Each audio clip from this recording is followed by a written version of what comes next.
Okay, so we have a new episode of Legends and Leaders, and today it's great to have James here. James, you're the co-founder of Huel, a pretty interesting company that's really changing the landscape on healthy eating and protein and putting all of that together for people that are in fitness and also just outside and having really robust but condensed offerings in the meal space. And you have a pretty extensive background in nutrition. We were talking a little bit before. You spent years in that space and then founded Huel a bit after that. And now you guys have have like a million different people you've affected in the space that you guys call Hueligans and more. So I'm excited to have you here and to get into your story. Great to be here, Ben. Thank you. Awesome. So, early on, how did your interest in like nutrition and business and combining these things, how did that kind of begin? Great question. So I'll try and do the short version, otherwise we'll be here all night. My interest in nutrition kind of comes from two places, I feel. So growing up, when I was around 8 years old, my mum was diagnosed with cancer, breast cancer, and she was given, unbeknown to me back then, wasn't given very long to live. But she changed her diet, changed her lifestyle, and actually survived another 11 years. Not completely without problems, but part of that was nutrition. Right? And although some of the things she did were the things I really challenge now, some of the pseudoscience, but nevertheless, it prioritized good food that was prepared at home. We ate as a family, and there were other things as well. So I think that was half of where I went. The other side of things was I'm cliche here, skinny teenager, bullied, 16, found the mecca of the gym, and started to lift heavy things. Well, not that heavy to begin with. They got a little bit heavier, and just wanted to pack on muscle. Got really into the bodybuilding thing. Still train hard today, although it's different. Hopefully, a little bit more sensibly these days. So, as everyone will know, nutrition is integral to getting bigger muscles, and so I thought, why not go to uni, study nutrition? Knowledge is power, and hopefully use that knowledge to try and get a better physique. And I don't know whether it did, but I got obviously very passionate about nutrition. So I went to uni for 4 years, did a nutrition and dietetics degree in the University of Surrey in the UK. And then left uni and worked as a clinical dietitian in the UK National Health Service, which is what most people did on my degree. And I got some really, really cool experience there. I always knew it wasn't a long-term thing, but I think I did 7 years all told. There was a bit of an overlap where I started my own practice, which was 1999, I think I started, and just giving dietary advice and maybe some menu planning for residential homes, and sort of the talking event, writing, but I never really took off on its own right. So in 2000, with a friend, we co-founded a bodybuilding discussion forum. This was the days when forums were the thing. This way before social media was around, and it kind of took off all right. Muscle Talk was the website, muscletalk.co.uk, and it did all right. And for a fair few years, my friend and I had a reasonable monthly income from it. That was enough to live off. And then I'd have the odd consultancy projects as well. But it was all things to do with bodybuilding, nutrition being my main sort of area. But I always had the practice, and that evolved into me doing show promotions with the bodybuilding and eventually the strongman scene as well. But I was always doing the nutrition in the background. And in 2014, I got an email from a guy called Julian Hearn, who was now people may know as the main founder of Huel. He had this great idea, which turned out to be a great idea, and wanted me to sort of come up with the recipes. And we worked on it for a year together. June 2015, Huel was launched. And then over the next couple of years, I got rid of my other things that were going on, and Huel was born. Mm. So when he comes at you, with like this idea, what were you thinking initially about how you're going to formulate the products? Yeah, so I remember I quoted him and thought I can do this in X amount of hours, but it took me a lot longer. And I actually did, it was to make a nutritionally complete food in powdered form. So maybe I should explain a bit about how Julian came up with the idea to give some relevance. He had already sold one business and made some money. He was playing around with another business, and part of that where he was trying different diets, different dietary strategies, and seeing how they go. And one of them was involved in preparing a lot of food. Now, he found that quite tedious to prepare food, apart from one thing: protein shakes. They're easy, right? Put some powder in, water, shake, drink. Why can't we do everything like that? So that's how we came up with the idea. And he contacted me, and I thought, how do we make things nutritionally complete? So I got the protein, the essential fats, have some carbs. I thought, what would be the best form of carbs, slow release? We need the fiber, and then all the vitamins and minerals.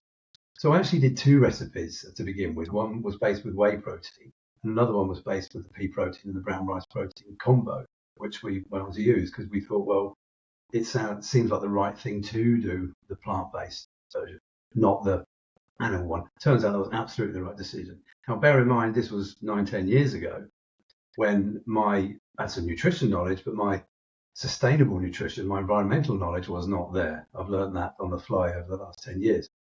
Huh. So, we made the right decision there to do the to make it suitable for everybody rather than just people who consume animal products. Mm-hmm. So, I mean, the idea made a lot of sense. It was definitely something that was interesting, and you figured out how to make the formula. How did you actually start to go and make this and then get customers for it?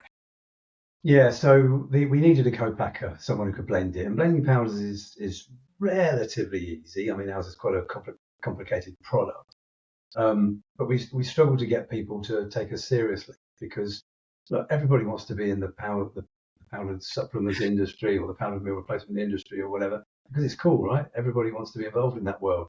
So I can see the point of view of these co-packers. They're getting emails from everyone every week, and why should they take us seriously? But eventually, one company did take us seriously, and that's the reason it took us a year, to be honest, because we couldn't get to people. We nearly got over the line with a few.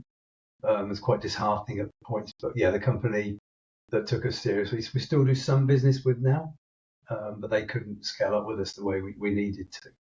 And then the marketing side, that's Julian's skill. He is a marketing whiz, both online marketing and brand marketing, really. So we've got, you mentioned hooligans in your intro, Ben, and we got this kind of community of hooligans early on. And that was really, there was no plan to make this a global business worth hundreds of millions. It was just to make a good product that people liked and maybe make a little bit of a supplementary income along the way. That was the plan. But it was only a few months that we realized this probably could be something reasonably big. And it was probably maybe about 3 or 4 years in that we realized actually this could be pretty massive. Mm-hmm. Why do you think it took a couple of years to the point where you thought, wow, this could really scale? I mean, we probably saw it could scale early on, within about 3 months, but the extent to which it could scale, like the people that were adopting it, the need for it in society, sustainable environmental stuff, sustainability was just starting to be spoken about more, and how the food system impacts it. So we realized actually we've got something that has got a lower carbon footprint now. Let's be honest, we didn't really measure our carbon footprint back then. We just thought, well, it must be because we knew what the ingredients were and we knew the contribution. And it wasn't until a few years really before we actually sort of did that more rigorously and robustly. But yeah, so that's basically how Huel was born and my background there. Have I answered that side of the question for you? Yeah. Mm-hmm. So, you guys, James, have pretty nice packaging. And the packaging also conveys a lot of what you guys are as a brand and what you stand for. Can you just share a little bit about what went into designing this type of packaging and how you thought about creating that sustainability aspect of the product in the packaging? Yeah, so as far as branding goes, well, I'm not a marketing guy. That's others in the business. I am the nutritionist. So the style is probably something you best. They'd probably kick me out of the room for my input there. But obviously, we wanted to get the right sort of packaging, the right materials. And although in the earlier days our packaging wasn't recyclable, we could pretty much quantify the comparison of waste we were creating with it. And actually, remember we had this old image. We put, it looked like a pallet of empty pouches. And how much that would be, it was like 90 years worth of Huel. If you had a Huel 100% of your diet, you'd create, that would be all of your food waste. and packaging waste in your whole 90 years on the planet. So that's not a lot, right? Now, over the years, we're doing better, and some of our, a lot of our packaging now is recyclable. So we're moving forward, and we've still got work to do. We've still got improvements to make. How has like the formula like evolved over time for making everything? Yeah, so we've got different products now. What I described briefly was the original white pouch powder, which is still available. The recipe has changed for that a bit as well. We've improved the consistency. We've definitely improved the flavours. We've used different forms of vitamins and minerals. Fairly early on, we changed them to make. We thought there'd be better forms, more bioavailable for certain demographics. So we're using the optimal forms. Then we brought the other products after that. So we've got the ready-to-drink, the bottled product, which people are very familiar with. In the UK, it's in thousands and thousands of shops nationwide. In the US, it's in a fair few shops. We've got a bit of work to do, but it's coming, and you can get them online, of course. We've got the Black Edition powder, which is higher in protein and higher in essential fats and lower in carbs. So that's really, of our powders, that's the one people have adopted the most. We've got the hot and savoury range, which is either grain-based or pasta-based, or more recently noodle-based products, which you mix with water and heat, or mix with boiling water and then leave to cool for a while and then consume. And everything is nutritionally complete. So what do we mean by that? Because some people say, well, how can anything be nutritionally complete? There's so much in food. But although some people do have 100% Huel, we never suggest people do that. And there are very few people who do. Huel is for convenience. It's for people to have as much, or importantly, as little as they like. So some people will routinely have a Huel meal every day. Some people have a couple of Huel meals every day. I know people that have a bag of Huel in the cupboard just for when they're busy and they want something. They might be making a rubbish food choice otherwise, and that's great. So it's the versatility of it. So what do we mean by nutritionally complete? Well, it has all proportional levels of all essential vitamins and minerals. It's high in fibre. It's got the omega-3s and essential omega-6 fatty acids, and of course the protein. Now the protein levels vary, and obviously the levels vary from product to product, but there has to meet certain levels legally per meal, and has to. But I'm not so het up on the legality. I'd rather have what the science tells people is the optimum level. So yeah, that's broadly what the products are. So it's ideal for anybody. We can have anyone who's busy and on the go. Any people who want to control their weight because they know how many calories and protein they're having. People who want to gain weight can simply use it as an extra meal. Sports people use Huel, and it's for anyone really. And it was named Huel because of like the healthy aspects with fuel. Was that like how did the name happen? Human fuel, portmanteau of human fuel. That was how it came together. It's a very catchy name because it's also just so like concise, but it tells you exactly what it is. Yes, exactly that. When did you first come across Huel? A couple of years ago, but also I think the Dietary of a CEO, like the Steven partnership there, I think really helped to excel you guys. Yes, it was. Steven's an investor in Huel as well, and he's brought a lot of value to the business. He's a marketing whiz as well. Yeah, how did that kind of happen? So Dietary of a CEO has actually been going a fair few years, but he ran it for a while just as a low-key podcast, and then I think he had a bit of a hiatus and didn't have it for a while. Then he brought it back in a big way. But Julian was on it in the early days when it was quieter.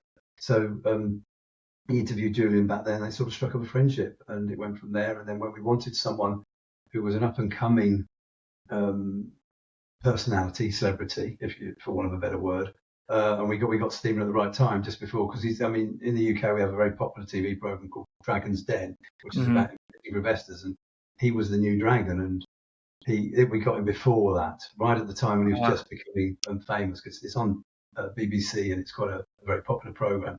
And the Diary of a CEO was just was reinventing it and taking it off. And he was doing a lot of other public and front-facing stuff as well. So we got him just at the right time, really. Mhm. Yeah, that does seem like pretty good timing, because I mean, now where he's at is very different. Yes, exactly. Yeah. So you probably got a good deal too. Yes. Yeah. Although the advertising on Diary of a CEO is a separate thing Mhm. to the investment. Yeah. But Uh, hopefully Stephen thinks he's got a good deal as well, because he's an investor. So there should be some. At some point he'll be getting a good return on that.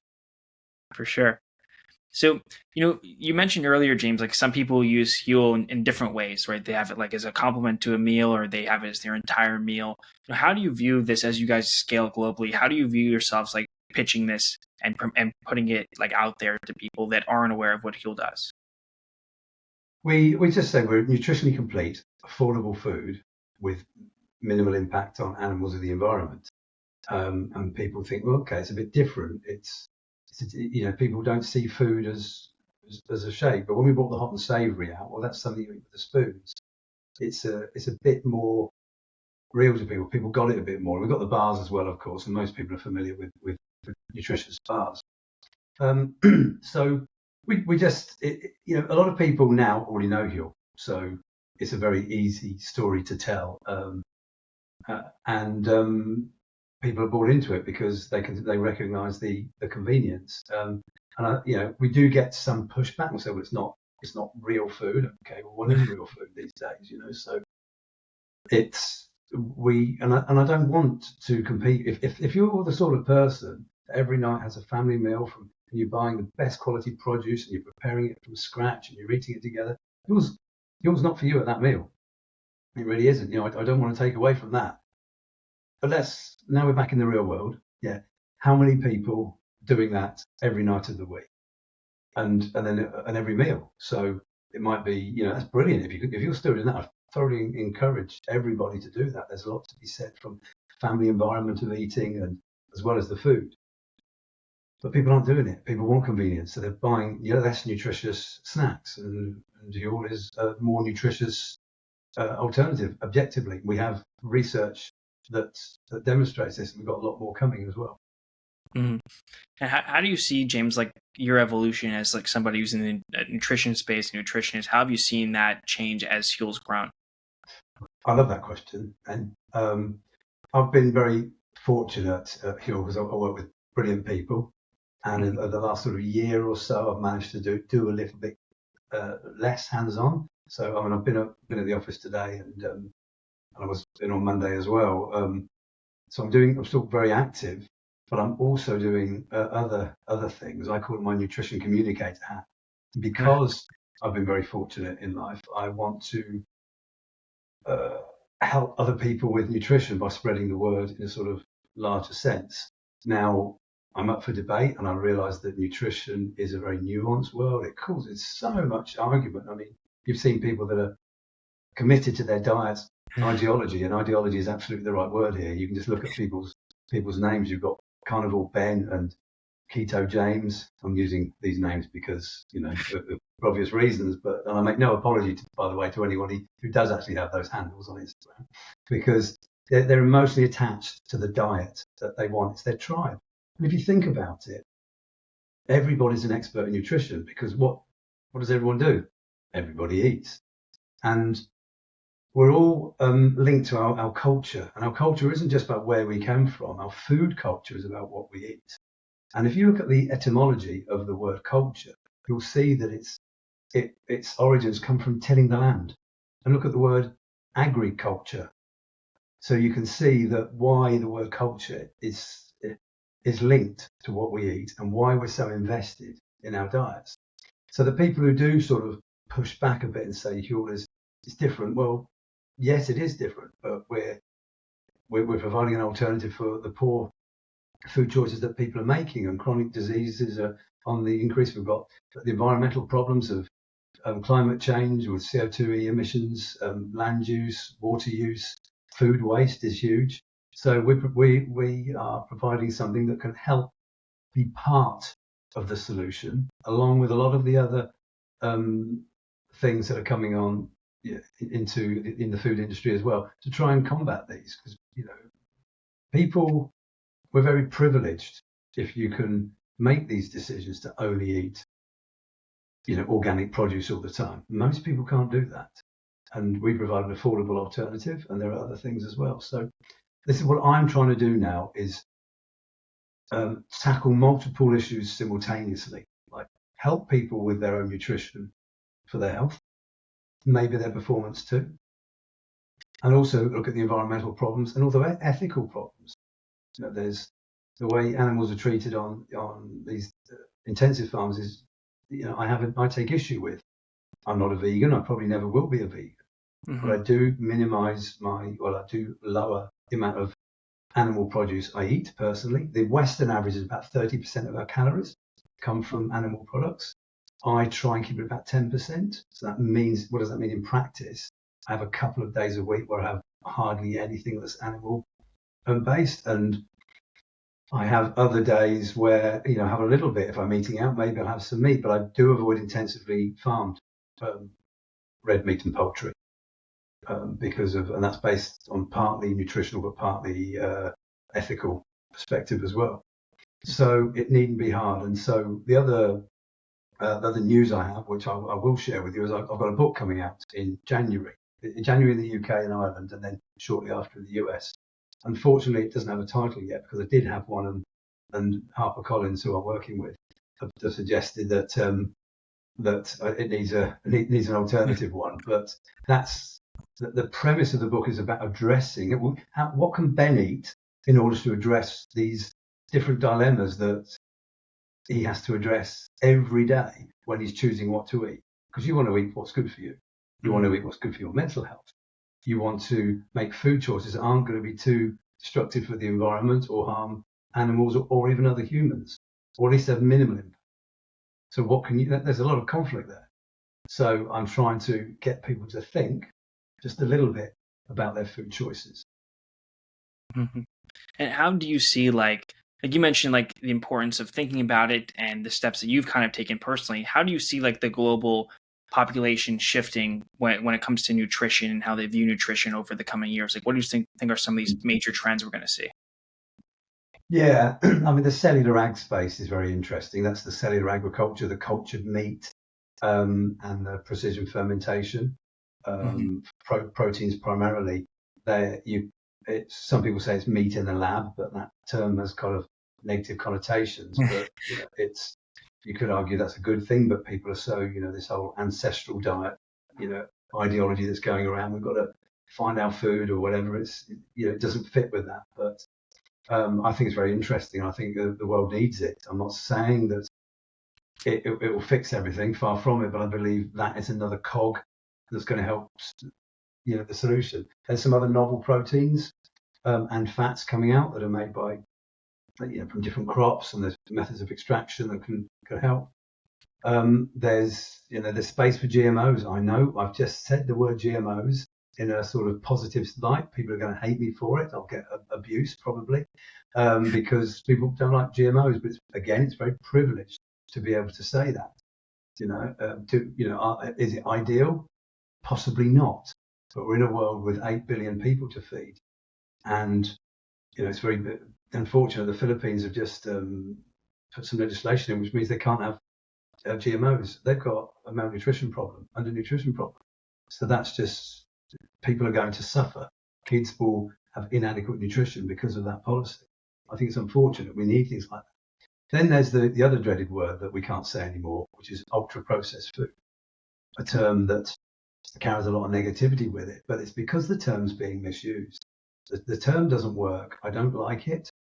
And people are going to say, well, of course you don't like it, James, because you always got a long list of ingredients, which might mean that people think it's an ultra-processed food. But the term works in academia because if you're looking at dietary patterns, and people who have a high intake of so-called ultra-processed foods, which are all your fast food, your confectionery bars, your cakes and your pastries, etc., that are bought in the shop with a long shelf life, a lot of them probably aren't. Well, we all know they aren't good for you. And if you've got a high proportion of them, of course it's linked to chronic disease. But the term should be used for dietary patterns. What I object to is that a lot of high-profile academics have gone on popular podcasts, such as Diary of a CEO that we were talking about, and used the term and brought it to the forefront. Now people are confused; they don't know what the term means. And also, what I frustrating is a lot of my academic peers, and these are ones I respect, will one sentence say the term has no definition, and then they will use the term. So why are they using a term that they don't know what it means? They've just admitted it themselves. The world already has a term that's better. It's been around since the 1950s. The term's called junk food. You've heard it. Everybody else has heard it. Why are we not using that?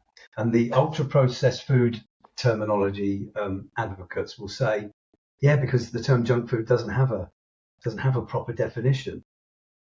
And I agree, it doesn't. And that's what makes it work.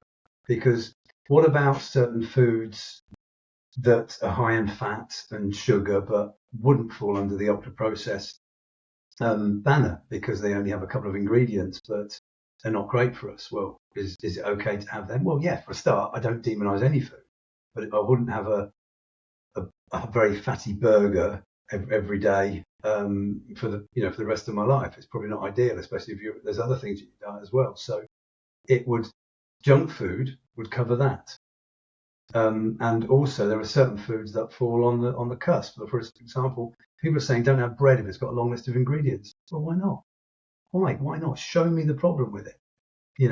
Bread that can last a long time is brilliant. In the Middle Ages or even in the 18th, 19th century, a mother would bake a loaf in the morning, and she knew it would be gone by the end of the day, but from her family, so she didn't have to keep it very long. But now we don't want women to be stuck at home. I'd like to think we've got past that. I'd like to think there's some sort of opportunity for women to go out and have jobs. So we rely on things like so-called ultra-processed breads that are high in fibre. Now, we have a fibre crisis. People aren't consuming enough. I don't know the US stats, but I know in the UK, only around 9% of adults are meeting our recommended daily amount of fibre. Oh. Most adults are having less than the requirements of an 8-year-old. And I'm guessing it's pretty similar there in the US, right? So there's a fibre crisis. We need to be encouraging people to get different types of fibre. Now, some of that should come from fruit and veg, absolutely. But what's wrong with the whole meal, whole wheat bread as well? Just because it falls under this so-called ultra-processed banner. In fact, some of the epidemiology lately, there was a landmark study in the Lancet in November last year that basically showed that so-called ultra-processed breads were associated with a lower risk of disease. Now, why that is, it could be the vitamins and minerals, it could be the fibre, it's probably a combination of things. But it indicates that the term doesn't work. So I think we should go back to using what language tells us to use, and that's what works, which is junk food. It's going to have to be a shift in the mindset of people as well. I mean, to even get to the point where it is now, it's like disguising what it is with the different words. It's a whole nother shift that has to happen. Yeah. Yes, it is. And people like rigid definitions. We like to put things in little boxes and say, well, that's in that, so we know what to do with that. That's either good for me or bad for me. The world is complex. It doesn't work like that. The same as you shouldn't, demonize any particular food. No one food is good or bad for you. If you have McDonald's burgers and Burger Kings and confectionery bars every day, but once a week you decide to have a salad, is that going to be really good for you? Probably not. Okay. And it works the other way around. If your life is salads and whole grains and lean meat and salmon every day, and once a week you decide to go down McDonald's, is that going to be a problem for you? Probably not. So it's dietary patterns and these social media influencers that try and fearmonger about eating certain foods. Don't eat that. It will put your blood sugar up or something like that. It's just the body doesn't work like that. The world is complex. Just the last question I have, James. What do you want to accomplish now at this point in your life? Like, what are some of your short-term, long-term goals? I would like to have the opportunity to share some of my ideas in a bigger sense with the world. Now, you might think, well, that's arrogant, James. What makes you think you've got good ideas? Well, I don't. But then if I get the opportunity to share those, maybe on some podcasts where I'm debating somebody else, then I'll be shown where I'm wrong, because I'm pretty sure I'm wrong on quite a bit. But I also think a lot of what I'm suggesting is probably good information as well. So I would like to do that. And as part of that as well, I'd like to work.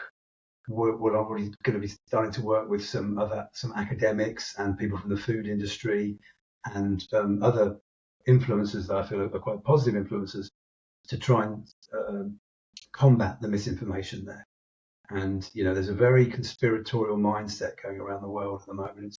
It links to everything, anti-vaccines, and maybe I'll go as far as flat Earth, but and the nutrition is just another thing on there, and it seems to have enhanced since the pandemic, and there's a lot of reasons why that's the case, because governments perhaps didn't handle things the way they should have done, and that's caused people to be anti-science, and that's leaked into the food world. So there's a lot of misinformation. People are confused. People are ideological. So I think we need to look at ways that we can sensibly combat that. And it might be the simple adage that the only way you can fight bad information is with better information. Well, I appreciate you taking the time to do this. I think that what you're doing now and the book that you're creating sounds to be exciting, and I hope that it has the impact that you want to have and that you can continue to be a voice of reason in the space and someone that people can look at and say, hey, there's other ways to understand nutrition. There's other avenues here. And I know you've already done that with Huel, and it's been pretty impactful in the world. So I'm sure the next chapter will be great too. Thanks for coming on. Yeah, that's all I want, is just people just think about what they're eating differently. That's all I ask. Thank you.